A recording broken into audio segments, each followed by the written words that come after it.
1년의 여정이 마무리돼가는 2023년 4월 설렘도 불안도 커져가는 이때입니다. 하지만 걱정 마세요. 중요한 건 꺾이지 않는 마음이죠. 여러분의 의지와 제가 있으니까요. 안녕하세요. 제3회 동행팀 모의고사 한국사 해설 강의 임진석 강사입니다. 본격적인 해설 강의 앞서 공지와 당부의 말씀들을 전해드리도록 하겠습니다. 이번 시험의 난이도는 어떤지부터 한번 검토해 보고 갈게요. 물론 한국사 기준입니다. 여러분이 보셨었던 모의고사 과목들 중에서 여러분이 보신 한국사 이번 모의고사는요. 난이도가 이렇게 됩니다. 사순환 모의고사. 사순환 때 여러분들 진도별로 모의고사 봤잖아요. 이것보다는 조금은 평이한 문제 비중이 조금 많습니다. 이번 모의고사가요. 하지만 실제 시험보다는 여전히 조금은 난이도가 있다라고 느끼실 거예요. 그러니까 오늘 여러분들이 보셨던 모의고사보다는 조금은 평이한 수준을 예상할 수 있다. 이렇게 참고를 해주시면 되겠어요. 그 다음에 제가 상담을 받으면서 가장 많은 내용들, 고민 상담들을 듣는 과정에서 이런 내용들 많이 있었거든요. 공부하다 보니까 사순환 때 예를 들어서 뒤에 일제강점기 근대사 이런 거 하다 보니까 앞에 고려시대 이런 거 생각 안 나요. 어떡합니까? 이런 고민들이 많이 있어요. 그래서 실제 시험에 가면은 두렵다 이거야. 내가 공부한 거 생각 안 날까 두렵다 이거지. 그치? 사순환 시험도 사실 다 그랬어요. 무슨 얘기냐면은 예를 들어서 조선시대 전기에 대해서 시험 범위를 두고 사순환 때 여러분들이 모의고사를 봤다 이거야. 그러면은 순서대로 문제가 나오는 게 아니었잖아요. 처음에 조선 초기부터 나오고 그 다음에 무슨 제도 나오고 이렇게 문제 배열 구성이 돼 있는 게 아니라 그 범위 내에서 제가 랜덤으로 순서를 조정을 했단 말이지. 요 관점을 좀 확대시키면 돼요. 그러면은 이게 시험 때 됩니까? 그래요. 그걸 하기 위해서 여러분들은 계속 반복을 하는 것이고요. 지금 이렇게 모의고사를 보신 것이고 또 오순환 때 그리고 여러분들의 회독을 계속 진행하고 있다. 열심히 하는데 장사는 다 없다라고 보시면 되겠어요. 세 번째, 한국사 도대체 몇 분 안에 풀어야 됩니까? 시간. 1교시 때 여러분들이 국어, 영어, 한국사 그리고 헌법 이렇게 4과목을 풀잖아요. 몇 분 안에 풀어야 되냐? 물론 누구만의 어떤 절대적인 기준은 없는데요. 권장해 드리는 거는요. 마킹까지는 최소 15분 내에 요거를 마무리하는 게 우리의 목표다라고 볼 수가 있겠어요. 저 15분 안에 안 되는데요. 그러면은 네 번째입니다. 시간이 오래 걸리는데 어떡합니까? 속도 좀 높이고 싶은데요. 그래야 여러분들은 한국사를 빨리 풀어야 영어를 풀 수 있단 말이에요. 어떻게 하냐 이거지. 속도를 높이고 싶다. 속도는 속도를 높이자 해가지고 되는 게 아니야. 무슨 자동차 악셀 밟듯이 1단 2단 해가지고 붕 가면은 시속 90에서 100km 이렇게 가는구나. 이게 아니에요. 반복하다 보면은 속도를 높여주는 거야. 예를 들어가지고 내가 보기 1번을 딱 봤는데 이건 맞는 내용인데 근데 확신이 안 들어. 그러면은 2번 3번 4번 계속 보는 거예요.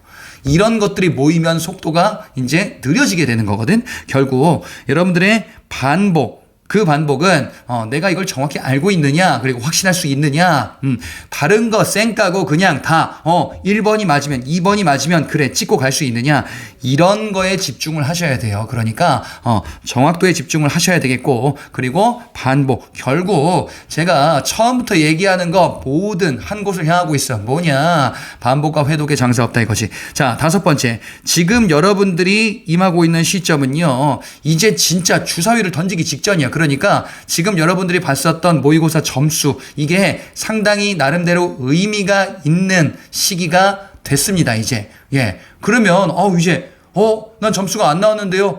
이제 가망이 없습니까? 이전에 비해서는 점수가 의미가 있어졌다라고 했으니까 내가 잘 나왔다 안 나왔다라는 게 실제 시험 점수에 반영될 수 있는 가능성이 높아졌어요. 근데 제가 주사위를 던지기 직전이라 그랬지 주사위를 아직 안 던졌어요, 여러분들. 주사위를 던지는 거는 이제부터입니다. 그래서 지금 부족한 게 있다라고 하더라도 반복해서 보충하고 이를 점수로 높이는데 활용할 수 있는 시기가 아직은 남아있다. 이렇게 명심해 주시기 바랍니다. 자, 그러면은 해설 강의 1번부터 진행해 보도록 하겠습니다. 해설 강의는 모든 문제가 아니라 선별된 문제를 중심으로 하여 해설을 진행하도록 할게요. 첫 번째 1번 문제입니다. 자, 다음 중 고려시대 사건들 일어난 순서대로 바르게 나열한 것을 골라보자. 기억, 니은, 디귿, 리을이 있습니다. 여러분들 뭐 전형적으로 보는 패턴의 문제죠. 자, 근데 고려시대 사건이에요. 고려시대 사건. 예. 고려시대 사건을 구분하는 데 있어서 전기인지 후기인지 먼저 판단해 보세요. 예. 무신정변 이전인지 이후인지. 자, 지금 기억, 니은, 디귿, 리을 다 보니까 무신정변 이후 고려 후기에 해당하는 내용들이에요, 지금. 고려 후기인데 하나씩 보자 말이죠. 자, 국내 정치 모습과 대외 관계와 관련한 주제가 섞여 있습니다. 자, 기억해 보니까 공주 명학소에서 망이와 망소이가 신분 해방을 표방하는 난을 일으켰다. 자, 공주 명학소, 공주 중요했었죠. 그 다음에 소, 특수행정 구역이었었죠. 망이와 망소이가 공주 명학소에서 특수행정 구역에서 차별에 저항하며 신분 해방을 표방하는 난을 일으켰었다. 자, 이거는 무신 집권 시기 때 있었던 거지. 자, 여러분들이 봤었던 내비게이션 자료에 이렇게 되어 있어요. 무신 집권 시기. 고려 후기란 말이지. 자, 이 고려 후기 중에서 무신 집권 시기에 지금 이런 난이 벌어졌다라고 살펴봤었어요. 구체적으로 언제냐? 정중부 집권 시기 망이 망소이의 난. 자, 무신 집권기 앞에 있구나. 요렇게 파악해 볼 수 있겠네. 자, 니은에 보니까 중앙행정기구 사림원을 설치하여 국정 전반의 개혁을 꾀하였다. 사림원이라는 개혁기구가 나와 있어요. 자, 이 사림원이라는 개혁기구는 어디 있냐? 쭉 뒤로 가보면요. 충선왕 시기 때 사림원이라는 개혁기구를 설치했다. 결국 이건 언제야? 원간섭기 때 해당하는 거지. 충선왕 시기 때. 예. 충선왕 원간섭기 시기에 해당된다. 그러니까 무신집권 이후구나 라는 것을 파악해 볼 수가 있겠어요. 그 다음에 디귿에 배중손이 이끄는 삼별초가 강화도에서 새 정부를 수립하고 대몽항쟁을 선포했다. 삼별초예요. 삼별초는 어디 있냐? 무신집권, 무신들 잔당이 일으켰었던 삼별초다라고 봤었거든요. 애초에 최후가 조직했었는데 이 항쟁이 있었던 시기는 바로 개경환도에 반대하면서 대몽항쟁을 이렇게 전개하게 되죠. 대몽항쟁에 반대했다라고 했으니까 여기 이제 사이 시기, 예, 무신집권에서 여기 이제 넘어가는 요 시기에 해당한다라고 볼 수 있겠네요. 예, 그래서 무신이 무너지고 그것에 개경환도 하는데 반발하면서 삼별초의 항쟁이 있었구나라는 것을 살펴볼 수가 있겠어. 자, 그 다음에 리을에 이색을 등용하여 기술학부 폐지하고 성균관을 순수 유학교육관으로 개편했다. 이색이란 단서가 있고요. 그리고 성균관 순수 유학교육기관으로 개편했다. 기술학부 폐지한 거죠. 자, 요거는 고려 말 공민왕 시기에 해당되는 정책으로 성균관을 개편했다. 그리고 이 시기 때 활동했었던 성균관의 책임자 이색이다라고 우리가 살펴봤었죠. 공민왕 시기는 원간섭기에서 이제 벗어나는 요 시기다. 자, 그러면 시기를 나열해 볼 수가 있겠죠. 기억이 첫 번째, 그 다음에 디귿이 두 번째, 니은이 세 번째, 그리고 리을이 네 번째, 요렇게 되겠습니다. 2번 문제로 넘어가 보자. 자, 2번 다음과 관련된 세력이 주장한 개혁으로 옳은 것을 골라보자. 자, 여러분들이 사료에서 제가 누차 강조했었던 게 뭐냐? 키워드예요. 키워드. 예, 키워드. 키워드를 찾아야 된단 말이지. 여러분들이 실제 시험에서는 뭔가 좀 생소해 보일 법한 이런 사료가 제시가 된단 말이에요. 내가 배운 사료만 나오면 얼마나 좋겠어. 근데 그게 아니다 이거지. 자, 지금 보니까 처음에 시작이 뭐 나라라는 것은 사람을 두고 이름이니 이거 뭔지 모르겠단 말이야. 그럼 뭐라 그랬어요? 뭔지 모르겠다 그러면은 그냥 까만 거는 글자구나. 이렇게 하고 그냥 넘어가란 말이야. 근데 보니까 정부, 임금과 정부와 백성이 동심 협력한다라는 내용이 있어요. 예. 그리고 쭉 보니까 이거 모를까봐, 친절하게 여기 이렇게 제시해 줬잖아요. 관민이 합심한다라고 했었잖아. 그래. 그러면 관민이라는 게 키워드였던 거야. 관과 민이지. 관민이 합심하여 개혁을 추구하자라는 거예요. 자, 그러면 관민공동회, 즉 독립협회를 유추할 수 있잖아. 그지? 독립협회의 개혁안이다라고 하면은 이거예요. 헌의육조지. 헌의 6조에 해당하는 내용들을 골라보자 이거예요. 자, 독립협회가 추구했었던 개혁의 방향인데 이 헌의 6조는 외국의 이권 침탈에 대해서 규탄하며 한편으로는 자주 독립국가를 만들자라는 것을 목표로, 그리고 또한 입헌군주의 수립을 지향을 했었다라고 봤었죠. 근데 민주주의 개혁이다라고 살펴봤었네. 자, 그러면 보기에 보면요, 떡하니 있습니다. 어디 2번에 있잖아요. 이권에 관한 조약은 중추원이 날이 나도록 한다. 이권 침탈에 대해서 반발하면서 중추원, 이건 의회로 개편하고자 했었던 시도였었죠. 그치? 예, 그래서 요 얘기였었네, 바로. 자, 다음 보시면요. 보기 나머지 보자. 1번. 노비문서 소각해서 신분제 폐지를 주장했다. 자, 신분제 폐지를 주장했다라는 거는요. 지금 동학농민운동에서 배정개혁안 12개조 여기에서 노비문서 소각이라는 표현으로 등장을 하지요. 이것이 이제 1차 갑오개혁 때 반영이 되었다라고 살펴봤었어요. 자, 그래서 이는 동학이다. 자, 3번에 양전사업 실시하고 지계를 발급했다. 키워드 지계가 있네요. 자, 지계는 토지 소유 증명서다. 그래서 대한제국의 광무개혁 시기 때 등장하고, 그리고 이는 근대적 토지 소유 관계를 확립하고자 했었던 대한제국의 개혁이었었구나. 그래, 양전사업과 더불어서 지금 토지 소유 증명서를 이렇게 만들고 발급하는 정책을 시행하는 대한제국의 광무개혁이구나. 자, 그 다음에 4번에 있는 대한제국 광무개혁이에요. 자, 4번에 보시면요. 지조법을 개혁하여 국가재정을 확충하도록 했다. 이거 좀 종종 나온다 그랬죠. 자, 이거 갑신정변. 지금 여러분 화면에서 보시는 게 갑신정변에서 개혁안 제시했던 거죠. 14개조 개혁안이다. 라고 되어 있는데, 자, 거기에 지금, 제가 지금 캡처를 좀 잘못했네. 여기에 요거 말고 또 들어가는 게, 이거 지금 겹쳤어요. 요거 말고 또 들어가는 게, 지조법을 개혁한다 라는 내용들 있잖아. 그 다음에 불필요한 기구 폐지, 그래서 뭐 해상공국 폐지 이런 거 있었던 거 기억하시죠? 이게 다 갑신정변 14개조 개혁안에서 제기됐었던 내용들이더라. 자, 그래서 답은 2번으로 볼 수 있겠네. 근대 개혁의 내용들을 비교하는 건데 끊임없이 계속 정리하셔야 돼요. 이거 잘 안 외워지시는 거 분명히 있을 거예요. 지금 오순환 다 왔는데 이거 안 해줘서 어떡합니까? 너만 그런 게 아니라 다 지금 못 외우고 있어요. 걱정하지 마시고 계속 정진하면서 마지막까지 보충하는 그 의욕을 잃지 마시기 바랍니다. 다음 보겠습니다. 3번 문제다. 자, 다음 제도 시행에 따른 결과로 옳은 것을 골라보자. 자, 농촌사회 안정시키기 위해서 공납의 폐단을 개선하려는 시도가 있었다. 좀 시작에 나오죠. 어이구 고마워라. 박납의 폐단을 개선하는 시도다. 그래서 어떻게 현물 대신에 쌀로 거두는 이런 걸로 개혁안이 끊임없이 제기됐었지. 대표적으로 이의 수미법 얘기했었잖아.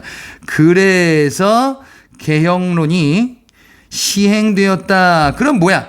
박납의 폐단을 시정하고자 했었던 이거지. 대동법이지요. 박납의 폐단, 즉 공납제도의 문제점을 제기하는데 조광조도 있었고 이의와 유성룡에 대해서 지금 그래서 나왔었습니다. 수미법 시행을 주장했었구나. 그래서 대동법을 시행했었구나. 이 내용이 무엇이었는데요?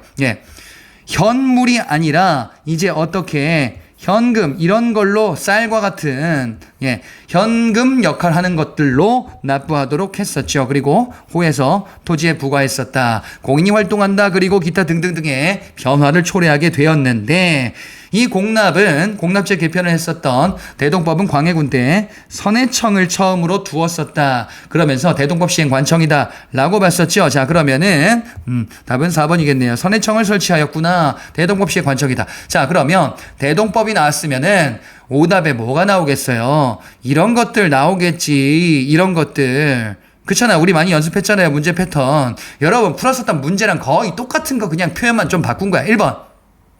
1결당 2두의 결작을 부과했다. 아하. 1결당 2두의 결작을 부과했다. 이거 뭐야? 균역법이잖아요. 이거 모르면 어떡해. 그치? 대동법은 뭐였었어요? 12두. 대동 및 12두를 부과하도록 한 거잖아. 그 다음에 자, 그래서 이는 균역법이고요. 1번은. 2번에 황해도 중심으로 임꺽정이 난을 일으켰다. 자, 임꺽정이 난을 일으켰다. 임꺽정의 난. 이거 가끔 여러분 나온 거 봤었죠. 기출에서도. 임꺽정의 난은 조선 중기 명종 때죠. 그치? 그래서 이거 많이 연습했었잖아. 근데 대동법은 언제예요? 광해군 때잖아요. 그러면 이거 시기 안 맞잖아요. 예. 이 제도 시행과 직접적인 관련이 있다라고 하기에는 일단 무리가 따른다라는 것이. 자, 3번에 전세에 대한 부담 1결당 4두로 고정되었다. 이거네. 영정법이네. 4두로 고정됐다. 그래서 전세 제도를 이렇게 개편했었던 바로 뭐야? 영정법이구나. 자, 그래서 수취제도, 조선 후기의 수취제도 개편과 관련한 내용이었습니다. 다음 문제 4번. 자, 미출신 5개를 계율로 삼은. 자, 문제에 답이 있어. 그치? 그러니까 봐봐.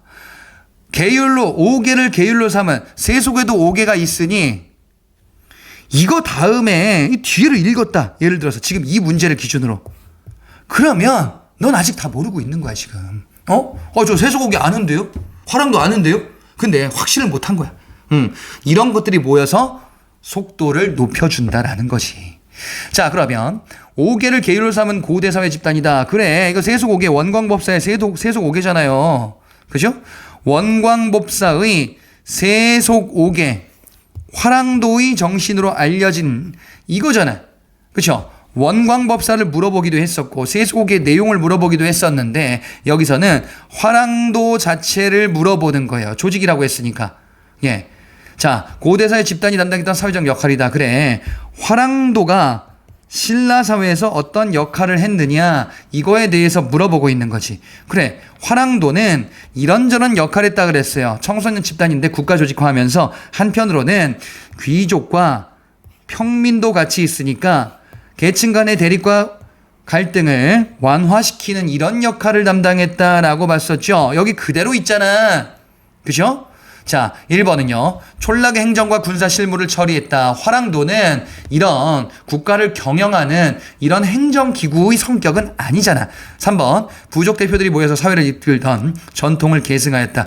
부족의 대표들이 모여서 그 우두머리들이 모여서 이끌던 전통이 귀족 집단의 귀족회의 기구로 바뀌었구나. 지금 이거 얘기하는 거야. 화백회의, 귀족회의. 그죠? 예. 기존에 있었던 시족사회에서 사람들이 모여서, 이런 사람들이 모여서 하던 것이 이런 귀족회의가 됐구나. 이건 화백회의 얘기하는 거예요.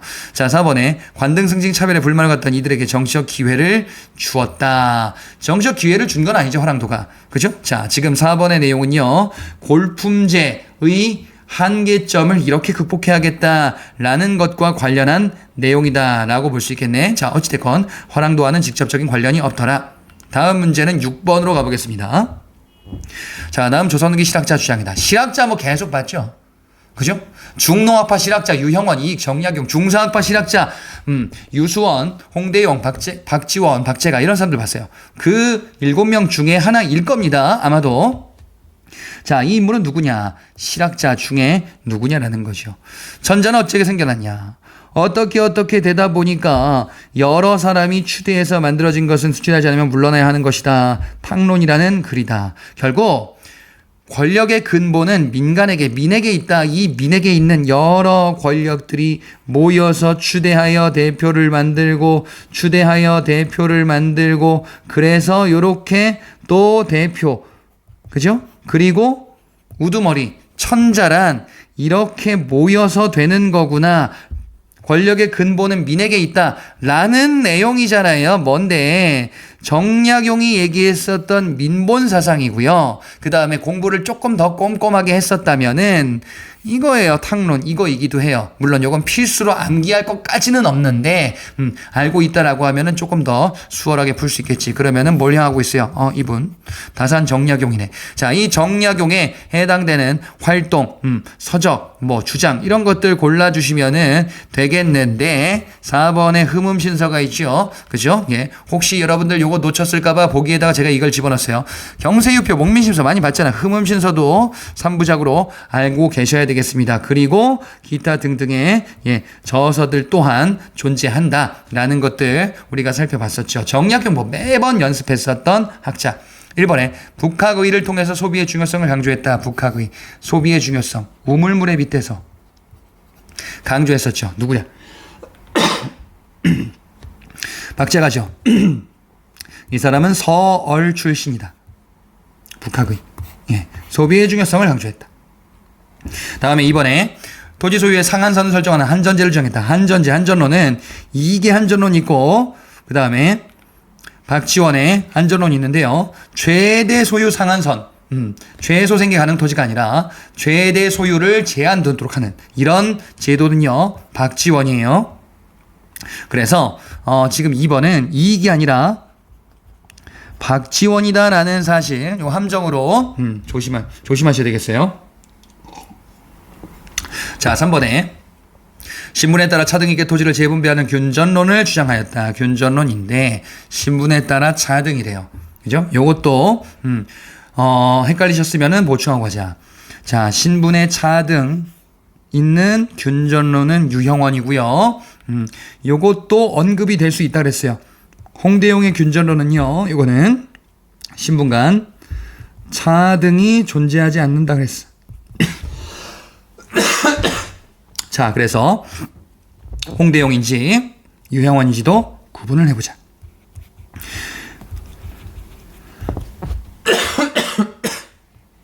자, 그래서 답은 정약용 4번을 고르시면 되겠죠. 다음 문제는 9번입니다. 자, 다음 제시된 자료와 관련된 인물에 대한 사실로 옳은 것을 골라보자. 1097년 11세기 말이네요. 국청사가 완공되자 조대 주지가 되었대요. 그리고 화엄종을 중심으로 각 종파들을 모았대. 이어 선종을 융합시키고, 화엄종은 교종인데 교종이 중심이 돼서 선종을 끌어당겼구나. 예. 자, 그러면 경전 읽기 참선수행 교종과 선종 둘 다 해야 된다라는 것을 이렇게 강조하고 있고, 국청사 중심으로. 그지? 나와라. 여기 있다. 국청사 중심으로 화엄종 중심의 교종 및 선종 통합을 했었던 요거를 끄집어낸 거야. 그렇죠? 자, 누구냐? 바로 의천입니다. 가는 고려중기 승려 의천. 나에 보니까 같이 공부하는 사람 10여인과 약속을 했습니다. 마땅히 명예와 이익을 버리고 산둔의 살림에 은둔한다. 모임을 맺자. 개혁을 하자라는 거죠. 불교를 개혁하자. 항상 선을 익히고 지혜를 고르는 데 힘쓰며 선을 익히자. 그 다음에 경전을 읽자. 각자 맡은 바 임무. 그래서 선을 익힌다 참선, 그 다음에 경전을 읽는다 독경, 그 다음에 맡은 바 임무 노동. 세 가지를 키워드로 보셨었죠? 그래서 결사운동하자. 진울이다. 자, 근데 여러분 팁 하나 드리자면요. 불교의 개혁을 주장하는데 우리가 배운 사람은 둘이에요. 진울, 요새. 결사운동이잖아. 불교의 개혁을 주장하는 결사운동. 수선사 결사인지 백년사 결사운동. 근데 요게 구분이 안 돼. 어떤 단서가 안 보여. 불교의 문제점을 얘기하면서 모임 맺고 하는 내용까지만 나와 있어. 그러면 진울로 가면 돼요. 예. 여기선 단서가 나왔죠? 자, 그러면 이 사람은 진울이다. 의천과 진울, 고려시대의 승려들이다. 기억 보세요. 신편제종 교장총록을 편찬했다. 이건 뭐야? 신편제종 교장총록. 예. 교장, 속장경 편찬. 예. 그 목록서를 요렇게 살펴봤었죠. 우리 대장경 편에서 이런 거 봤잖아. 뭘요? 초조대장경, 그 다음에 교장, 속장경, 그리고 팔만대장경, 제조대장경. 이거 볼 때, 예, 요 얘기 나왔었어요. 신편제종 교장총록. 그 교장 만들었다. 의천이다. 자, 기억 맞고요. 그 다음에 리은혜. 현세 고난을 구제하는 관음신앙을 전파했다. 관음신앙을 전파했다. 신라 중대승려. 예, 의상이죠. 현세 고난을 구제하는 의상의 사상. 자, 그리고 디귿에 유식불교를 깨달아 자신의 학설을 강의했다. 유식불교. 원칙. 이 사람도 놓칠 수 있는 승려라 한번 집어넣어 봤습니다. 자, 그 다음에 리을에 꾸준한 수행을 확인하는 도노 점수를 강조하였다. 도노 점수, 정해상수와 도노 점수, 진울의 사상 이었었네요. 키워드로 우리가 봤었죠. 그래서 가, 의천, 나, 진울, 맞네. 다음 보자. 10번 문제입니다. 다음 사례 제시한 사건의 결과 발생한 사실은 무엇이냐. 신병들이 고함을 지르면서 명성황후 어딨냐고 외쳤대요. 명성황후 찾고 있나봐. 그래서 쭉 봤더니 명성황후는 대궐 밖으로 나왔대. 그죠? 병사들이 명성황후를 찾는데 명성황후가 피신했구나. 뭐예요? 명성황후가 피신했구나. 군인들이 일으켰는데, 그렇죠?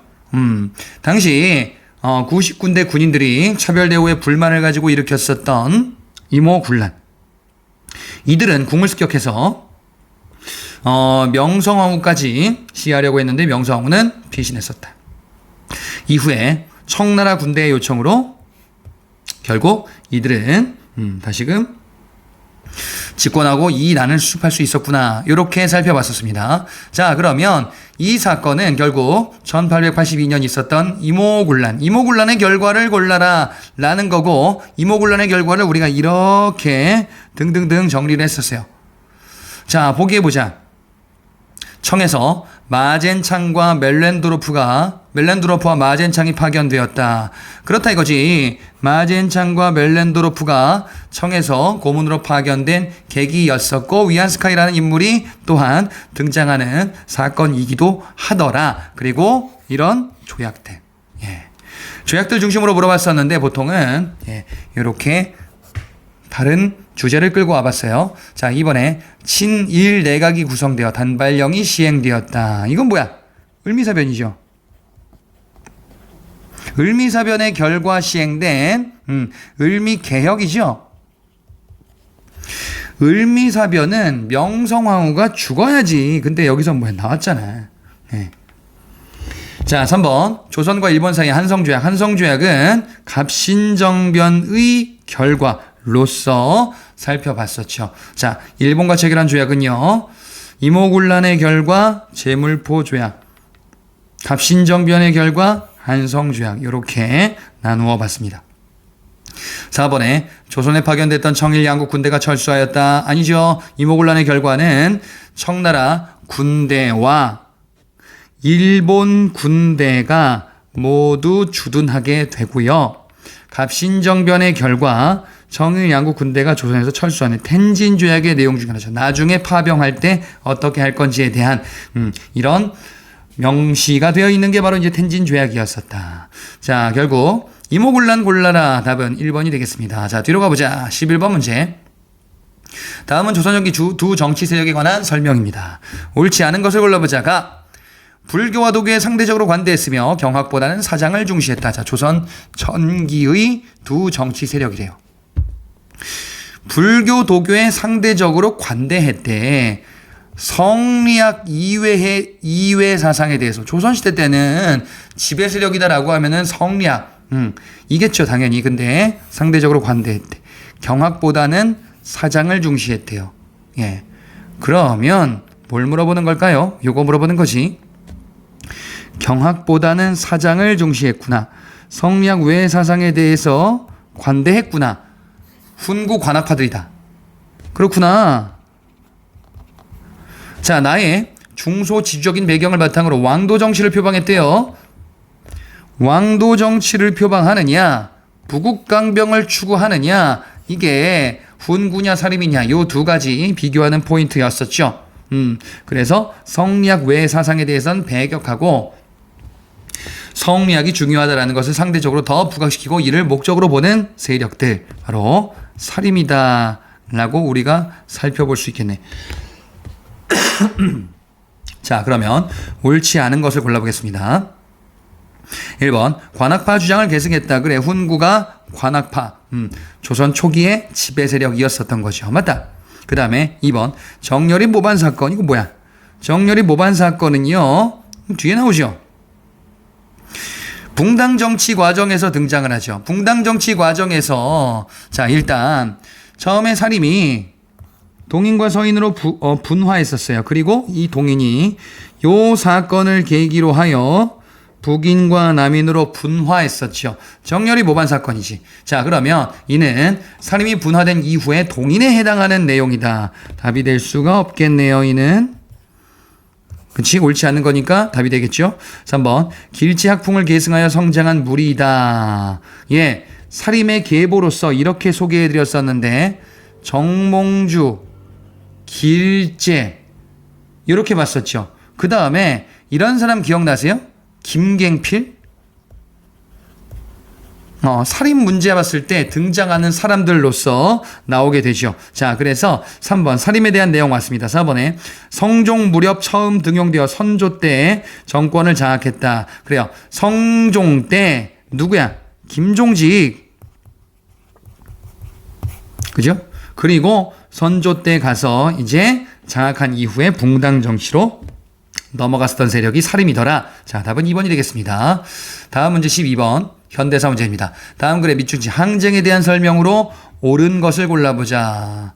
자, 어떤 본부가요 항쟁을 했었대요. 보니까 막 시위가 막 있었대. 그래, 조금 더 보자. 항쟁에 참가한 연인원은 되게 많네요. 결국 전두환 정권, 전두환이네, 6.29 민주화 선언을 발표했구나. 이거 뭐지? 대통령 선거를 직선제로 바꾼다 라는 선언이지요. 자, 그러면 이 항쟁은 뭐예요? 6월 민주항쟁. 6월 민주항쟁의 결과 6.29 민주화 선언이고 그 내용인즉슨 대통령 선거를 직선제로 바꾸자라는 이런 항쟁이었었습니다. 자, 그러면 이 항쟁의 결과 어떻게 됐어요? 결국 이렇게 됐었죠. 나가자 쭉쭉쭉. 6월 민주항쟁의 결과 6.29 민주화 선언으로 구차기현 지금의 헌법으로 바뀌었구나. 그 다음에 박종철, 이한열 요 과정에서 죽었었고 4.13 호원 조치에 대항했었다라고 살펴봤었죠. 자, 그러면 6월 민주항쟁에 대한 내용을 골라주시면 되겠는데요. 일단 답은 3번인 거 보이시죠? 나머지를 보자. 내각 책임제 헌법이 개정이 이루어진 배경이었었다. 내각 책임제 헌법 개정은 한 번밖에 없죠. 4.19 혁명의 결과 이승만 정권이 붕괴되고 그리고 그 이후에 허정과도내각에 의해서 3차 개헌, 바로 내각 책임제 개헌이었다. 그래서 결국 이제 장면 정부가 수립되게 되는구나 라고 봤었죠. 결국 1번은 4.19 혁명이고 민주화운동 구분하는 문제였었습니다. 2번에 전국에 계엄령이 선포되었다. 계엄령은 민주화운동 때 계속 등장을 하는데 6월 민주항쟁 때는 계엄령이 없었다라고 봤었어요. 왜? 이거 제가 설명해 드렸었는데 이때는 다음에 88년 서울 올림픽이란 말이에요. 그래서 계엄령을 하기에 상당히 부담이 있었고 결국 계엄령 없이 이렇게 민주주의 정부로 전환되게 되는구나. 자, 결국 2번은 틀렸다. 4번에 사회문란사범의 순환을 명목으로 삼청교육대가 만들어졌다. 삼청교육대는 전두환 정부죠. 예, 전두환 정부 시기인데 지금 항쟁에 대한 설명인데 삼청교육대가 항쟁이야? 아니잖아요. 그렇죠? 예, 그래서 답이 될 수가 없겠네. 자, 다음 문제 14번 문제입니다. 근대 서구문물 도입 시기 순으로 바르게 나열한 것을 골라보자. 아우, 여러분들 이것 때문에 그냥 머리가 지끈지끈 아프죠? 하나둘씩 보겠습니다. 차근차근 보세요. 다 답이 있어. 기억에 방문국을 세워 신문을 발행했다. 방문국, 기기창, 전환국 여기 있잖아. 첫 번째, 우리는 문물 도입 시기를 1번, 2번, 3번, 4번 이렇게 나눠봤잖아요. 그 중에 1번이잖아 지금. 응? 이게 언제랬어요? 구체적으로는 이모군란부터 갑신정변 이전 시기까지. 이 시기 때 방문국에서 만들었었던 게 한성순보다라는 것까지 알고 계셔야 되겠죠. 그 다음에 원산학사, 동문학 이런 거 만들어진 시기이기도 하죠. 그래요. 첫 번째 시기구나라고 일단 잡아둬. 그 다음에 니은 경복궁에 전등이 처음 가설됐다. 전등이 가설된 배경 무엇일까라고 설명해 드렸었는데 뭐라고 했었냐. 이모군란 갑신정변 이후에 궁에서 자꾸 변란이 발생하니까 뭔가 좀 밝히면 좋겠다. 그래. 전등이 발생했구나. 전등이 만들어졌구나. 그래. 이모군란 갑신정변 후 바로 두 번째 시기에 해당하죠. 그죠? 예. 그래서 이는 두 번째 시기입니다. 전등. 자, 디귿. 최초의 서양식 극장인 원각사가 창설됐다. 나라는 망해가는데 공연이라도 보면서 달래보자. 이 허한 마음. 서양식 공연장 원각사. 여기서 은세계 같은 거 막 공연했다라고도 말씀드렸었어요. 자, 그럼 요거는 럴전형 이후 국컴퓨터 시기 네 번째 시기에 해당하는구나. 그렇죠? 리얼. 한성의 서대문에서 청량리 사이에 전차가 개통되었다. 교통문물이네. 교통문물은요, 이렇게 봤었죠. 뭐라고? 전차, 경인선, 그 다음에 경부선, 경의선. 이게 교통문물로 우리가 봤잖아요. 근데 여기서 나눠지죠. 세 번째인지 네 번째인지. 그치? 세 번째가 언젠데 대한제국 시기 때 전차와 경인선이에요. 그리고 그 이후 국권비탈 시기 때는 이제 경부선과 경의선 이렇게 나겠지. 이거는 세 번째 시기, 즉 대한제국 시기 때 있었던 거구나. 예, 이건 뭐 쉽게 풀 수 있었어야 되는 문제였었습니다. 공부 이렇게 쭉 했으면요. 자, 그래서 기억, 니은, 리을, 디귿 이렇게 골라주시면 되는 깔끔한 문제였었구나. 자, 다음 15번 문제입니다. 다음 어느 문화유적에 대한 설명문입니다. 밑줄친 비석 세워진 계기. 자, 이 비석이 뭔가 보니까 1636년 17세기네요. 조선 후기쯤인데 그러면 삼전도, 청나라, 청태종 공덕비례, 송파구 삼전동에. 그래. 삼전도의 비, 삼전도 굴욕, 삼전도의 굴욕, 삼전도의 굴욕. 그래. 그래서 비석 세우고 청한테 까불지 않을게요. 비석을 세운 거지. 자, 이 전쟁은 결국 뭐예요? 청이 침입하여 벌어졌었던 병자호란이었었습니다. 자, 이 전쟁은 뭐다 그래서? 병자호란이다 이거야. 조선 후기 인조 때 벌어졌었던. 그래. 그러면 일단 병자호란이 나오면은 정묘호란과 헷갈리게 구분해서 문제를 물어볼 수 있겠다. 그 다음에 주화론과 주전론의 대립이 있었다라는 사실. 왕이 어디 피난 갔는지 이런 것들 주르륵 떠올릴 수 있어야 돼요. 1번. 전쟁을 앞두고 조선은 주화론과 척화론이 대립하였다. 그래요. 뭐 주화론과 척화론. 예, 척화론이 곧 주전론이에요. 전쟁 주장. 화친을 배척하는 거지. 그래 척화론. 예, 자 그래서 대립했는데 결국에는 척화론, 즉 주전론에 따라서 전쟁하자라고 하니까 청이 침입해서 병자호란이 벌어졌구나. 맞다. 그 다음에 2번. 청군이 침입하자 당시 왕은 남한산성으로 피난하였다. 그렇죠? 예, 강화도로 피난 간 거는 정묘호란, 그 다음에 남한산성 피난 간 거는 병자호란 이었었구나. 맞다. 3번. 전쟁 후에 반정이 일어나 서인 세력이 집권하였다. 전쟁 후에 반정이 일어났어요. 서인 세력이 집권하는 반정은 요거 인조반정이죠. 인조반정. 요거는 집권한 이후잖아 지금. 집권한 이후에 다 인조예요. 예, 광해군 시기 때 중립외교하다가 인조반정으로 정권이 이렇게 뒤집혔구나. 자, 옳지 않죠? 전쟁 후가 아니잖아. 4번에 전쟁 끝나고 청원 세자를 인질로 데려갔다. 그래, 소현세자. 인질로 데려갔구나. 그지? 돌아와서 죽었구나. 둘째 아들 복림대군이 왕이 되었구나. 그 왕이 그 이후에 이제 효종이었었구나. 자, 그래서 4번도 맞습니다. 답은 3번이 되겠죠. 다음 문제 16번에. 자, 조선시대 가족제도 혼인제도에 대한 변화의 설명으로 옳지 적절하지 않은 것을 골라보겠습니다. 조선 전기와 후기가 구분된다라는 거 아실 거예요. 이거 조선 전기와 조선 후기가 구분되죠. 북의 중심의 친영제도가 정착되는 것, 조선 후기구나. 장자 중심이다. 남자 중심, 장자 중심. 그죠? 그리고 딸이 없으면 양자를 친족해서 드리기도 했었다. 라고 봤었다. 그 전에는 남자가 여자 집에서 처가살이 하는 경우가 상대적으로 더 많았다. 그 다음에 상속과 제사의 차등이 없었구나. 라는 것을 살펴봤었죠. 1번. 조선 전기에는, 전기예요. 아들이 없이 죽을 경우에 양자를 드려? 양자를 뭐하러 드려? 딸도 있는데. 그렇지? 그러면 양자 드리는 거는 조선 후기구나. 뒤에는요. 후기에는 외손자가 제사를 지내는 일이 많았다. 외손자가 제사 지낸다라는 거는 엄마 쪽인지 아빠 쪽인지 요걸로 구분하시면 돼요. 엄마 쪽이구나. 그죠? 외가니까. 그러니까 엄마 쪽 딸 자식도 요게 가능하구나. 그래. 이게 바뀐 거예요, 지금. 조선 후기는 딸 자식은 남의 집 자식 이렇게 넘어간다라고 보는 출가 외인의 인식이 강했었단 말이지. 자, 이번에 조선 전기에는 알과 딸에게 고루 전기, 고루 재산을 상속, 균분 상속이다. 후기에는요, 장남에게 더 많은 재산 상속하는 관행이다. 예, 맞죠?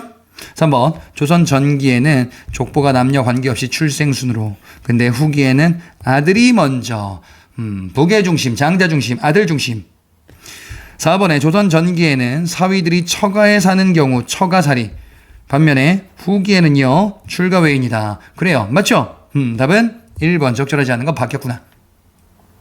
자, 조선 후기에 이런 모습, 이전과 차이가 있다는 거 반드시 알아두셔야 되겠습니다. 17번 문제. 다음 사건이 발생한 시기, 가장 가까운 시기에 전개된 독립운동에 대한 설명으로 옳은 것을 골라보자. 무슨 사건일까요? 전라남도 신안군 암태도에서 암태도 소작쟁이. 뭐 다 나왔네. 끝. 뭔지 알잖아. 뭔데? 암태도 소작쟁인데요. 암태도 소작쟁이는요, 1920년대 전반부에 있었던 대표적인 소작쟁이 사건이었었구나. 1920년대 전반 일제강점기 때 이런 일이 있었다라고 봤었죠. 예, 쟁의 활동인데 소작쟁이 암태도 이 사건은 전반부. 그 다음에 노동쟁이 원산 총파업 같은 경우에는 20년대 말에 있었고, 신간의 조사단, 신간회가 조사단을 파견하기도 했었다라고 봤었죠. 원산 같은 경우에는요. 자, 그럼 20년대 전반부예요. 연도 이렇게 꼭 안 해오더라도 앞인지 뒤인지 정도 구분하시라 그랬지. 자, 그러면 보기를 보자. 1번 조선의용군이 중국 활로군과 연대하였다. 조선의용 대인지 군인지 조심해야 돼요. 항상 군. 그럼 뭐야, 이거 40년대에 있었던 조선의용군, 예난지방에 김원봉의 조선의용대 병력 일부는 한국광복군으로 가고, 그 다음에 화북지대는 조선의용군으로 갔었다라고 살펴봤었죠. 자, 어찌됐건 1940년대구나. 자, 그 다음에 2번. 자, 한국광복군이 한국 독립군입니다. 광복군이 아니고 사도하자 전투에서 승리하였다. 이건 뭐죠? 1930년대 전반부에 있었던 지청천의 한국 독립군, 30년대 전반이죠. 뭐 있었어? 쌍성보 전투, 대전자령 전투, 사도하자 전투, 동경성 전투, 그죠? 예. 이런 전투들에서 승리를 거두게 되었던 30년대 전반부에 해당하는 내용입니다. 4번 김좌진이 이끈 북로군 정선은 청산리에서 일본군을 대파하였다. 뭐 20년대에 있었던 청산리 대첩이잖아요. 그죠? 예. 그래서 이때 있었던 가장 가까운 시기는 20년대고 앞부분에 있구나라는 사실까지 보셔야, 예. 그쵸? 4번. 보셔야 되겠죠? 예, 요게 정답인데 3번은 안 하고 넘어갔네. 요게 30년대고요. 3번에 임병차는 고종에 밀집하다 독립의금부를 주겠다. 국내에 호남 지방을 중심으로 하여 만들어졌었던 1910년대 단체로 독립의금부와 대한광복회 두 가지 비교해서 보셨는데 시기만 물어봤어요. 예, 복벽주의가 독립의금부고요. 공화정을 추진한 게 대구 지역의 대한광복회였었구나. 1910년대였었죠. 자, 답은 4번 20년대였었다. 다음 문제 19번. 강령을 발표한 조직에 대한 설명이다. 삼균제도를 강령으로, 여기서 읽을 필요가 없었어 사실. 그렇잖아. 삼균주의고 뭔지 이제 내용을 물어보면 읽어야 되는데 여기서는 그 조직을 물어봤으니까 여기서 읽을 필요가 없잖아요. 물론 삼균제도가 뭔지, 그지? 정치의 균등화. 이것도 복습 겸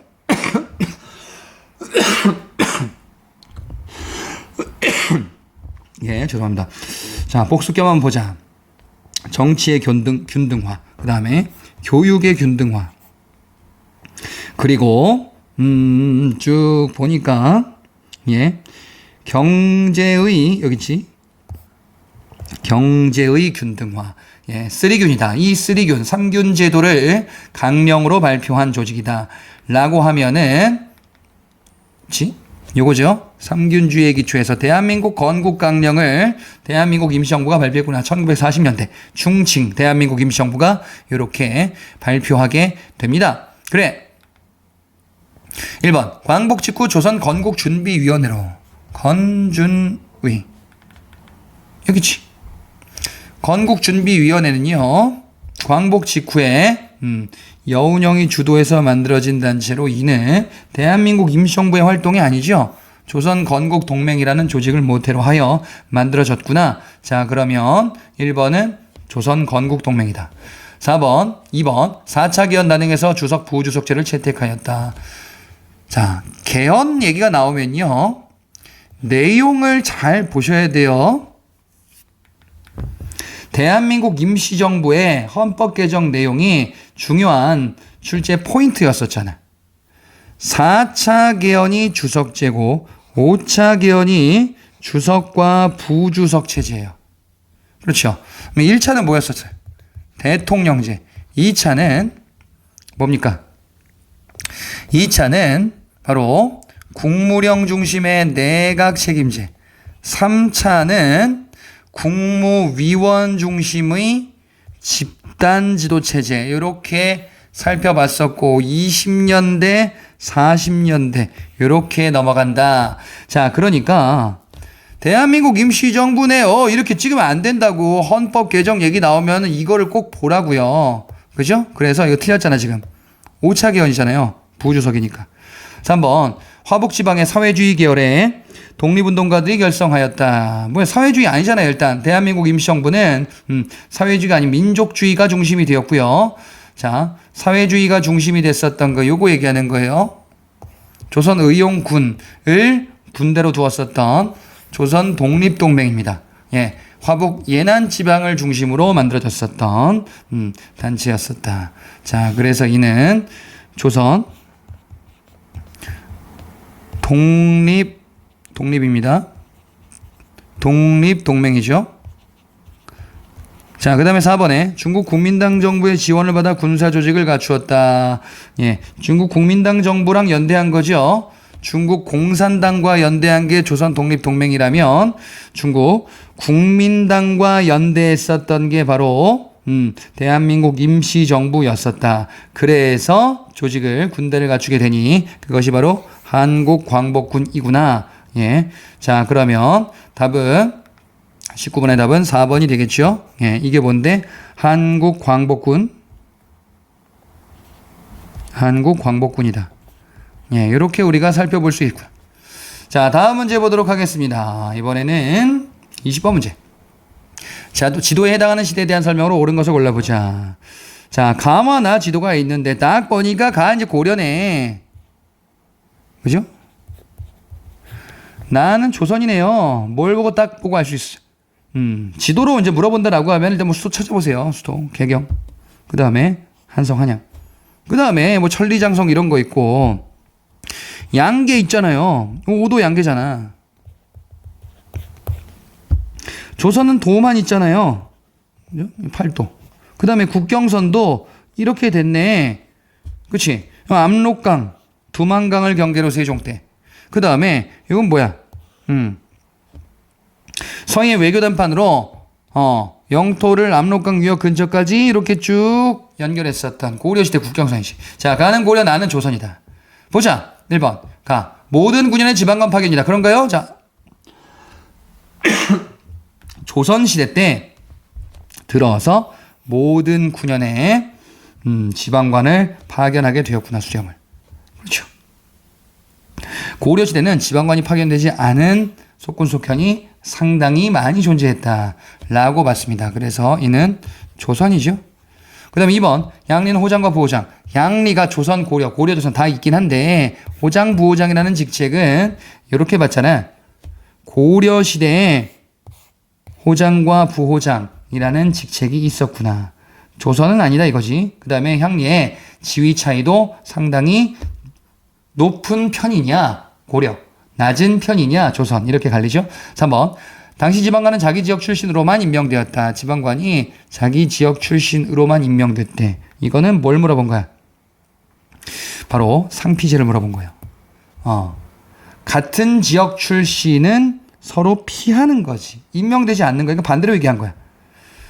같은 지역 출신으로만이 아니라 같은 지역 출신은 안 돼요. 그죠? 4번에 이원화된 지방행정체제. 안찰사. 자, 이원화된 지방행정체제. 5도와 양계로 이원화됐구나. 5도의 안찰사, 양계의 병마사 이렇게 파견되었구나. 그렇죠? 알 수 있겠네. 자, 그러면 답을 골라보면은 20번에는 2번이 되겠습니다.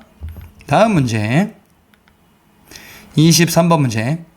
아래 자료 토문에 대한 해석을 둘러싸고 조선과 청나라 사이에 있었던 지역에 대한 설명 중에 옳지 않은 것. 토문. 자, 문제 속에 이 지역이 뭔지 답이 있어요. 서쪽은 압록이 되고 동쪽은 토문이 된다.